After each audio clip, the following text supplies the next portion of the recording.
Well, China's top economic advisor Liu He has begun 4 days of trade talks in Washington following meetings in Beijing that proved ultimately fruitless. Let's talk about any sort of optimism this time around with the Dechert Managing Partner, Jingzhou Tao, who joins us now. He says that Liu is facing a pretty rough few days. I mean, that could be an understatement, right? He's got myriad challenges going into these talks.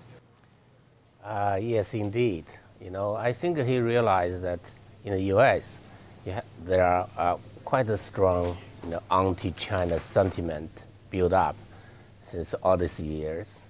And also he should realize that in the Congress, there are quite also strong sentiment not in favor of China.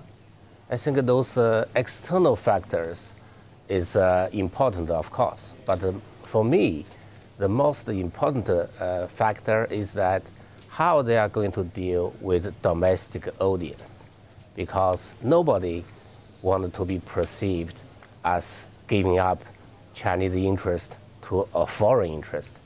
So those nationalist sentiment built up since all these years are now baking fire, and you need a really strong political willingness to really have a serious negotiation with the U.S.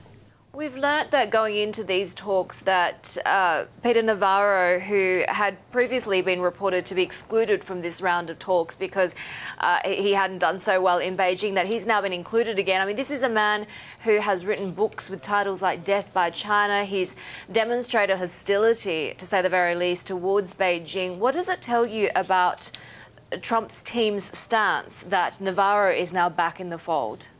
This may well be a tactic from a negotiation standpoint. It's not because Navarro is out of a negotiation table, therefore his view would not be expressed by somebody else for getting the compromise from China. So we should not emphasize the role of Navarro, and also we should not emphasize too much about his absence, because his physical absence not necessarily mean that his idea will not be on the demand list from the U.S.